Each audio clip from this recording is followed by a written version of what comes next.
Good good afternoon students.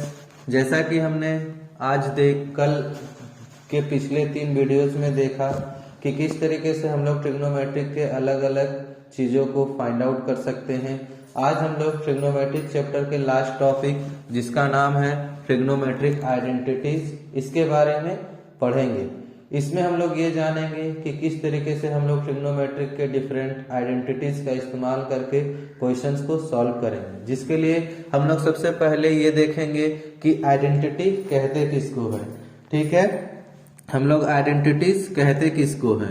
दूसरा हम लोग ये देखेंगे कि व्हाट इज ट्रिग्नोमेट्रिक आइडेंटिटीज। हम लोग ये भी देखेंगे कि ट्रिग्नोमेट्रिक आइडेंटिटीज किसको कहते हैं। साथ ही कुछ ट्रिग्नोमेट्रिक आइडेंटिटीज को फाइंड आउट करने का कोशिश भी करेंगे, देखेंगे कि कैसे हम लोग ट्रिग्नोमेट्रिक आइडेंटिटीज को फाइंड आउट करते हैं। तो सबसे पहले हम लोग आइडेंटिटी के बारे में जानते हैं। किसे कहते हैं आइडेंटिटी?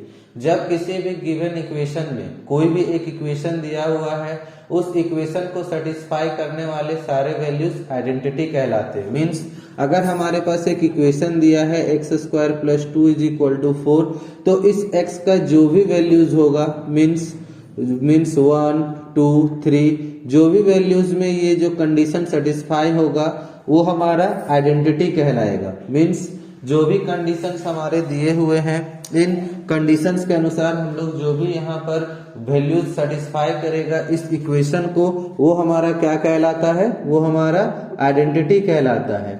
ठीक उसी तरीके से ट्रिग्नोमेट्रिक आइडेंटिटीज क्या होंगे कि ट्रिग्नोमेट्रिक जो हमारे वैल्यूज है साइन थीटा, कॉस थीटा, उनका इस्तेमाल जब हम लोग आइडेंटिटीज के रूप में करते हैं तो वो हमारा ट्रिग्नोमेट्रिक आइडेंटिटीज कहलाता है।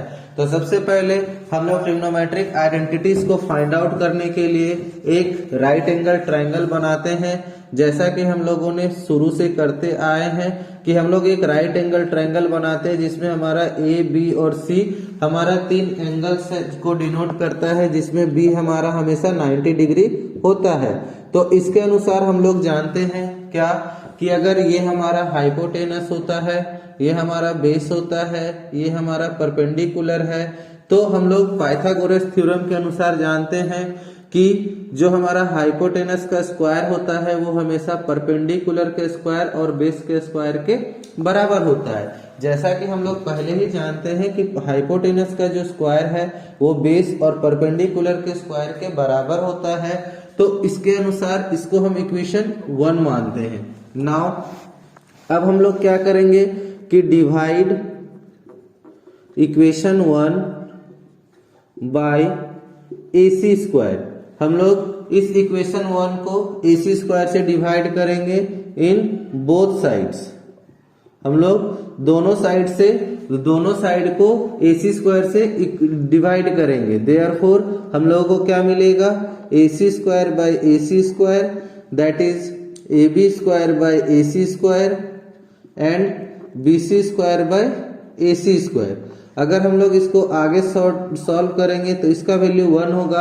आप देख सकते हैं कि AB by AC that is AB by AC ये हमारा साइन होता है, तो ये हमारा साइन हो गया साइन थीटा, और BC बाई AC जो होता है वो हमारा कॉस होता है। तो जैसा कि हम यहाँ पर देख सकते हैं कि स्क्वायर है तो ये स्क्वायर हो जाएगा और ये भी स्क्वायर हो जाएगा। इसका मतलब क्या हुआ कि जो हमारा सबसे पहला आइडेंटिटी है वो होता है साइन थीटा का square cos square theta that is 1। This is our first identity, जिससे हम लोग ये देख सकते हैं कि साइन के वैल्यू को और कॉस के वैल्यू को अगर हम स्क्वायर करके जोड़ देंगे तो उसका वैल्यू हमेशा 1 आता है। इसी तरीके से हम दूसरे आइडेंटिटीज को भी फाइंड आउट कर सकते हैं। तो हमारा ये आगे कंटिन्यू करने के लिए वीडियो में बने रहें।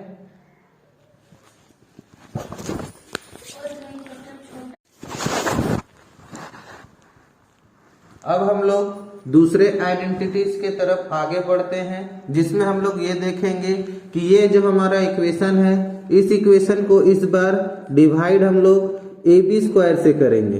दैट इज AB² से divide AB² in both side of equation 1। Equation 1 को हम लोग AB² से दोनों साइड डिवाइड करेंगे तो इस बार हमें क्या मिलेगी तो AC square that is AB square, फिर हमारा AB square by AB square और BC square by AB square. अगर हम इसको देखेंगे तो AC by AB that is AC by AB, ये हमारा क्या होगा, ये हमारा हाइपोटेनस बाय परपेंडिकुलर, तो परपेंडिकुलर बाय हाइपोटेनस साइन होता है, तो ये हमको क्या मिलेगा, कोसेक थीटा।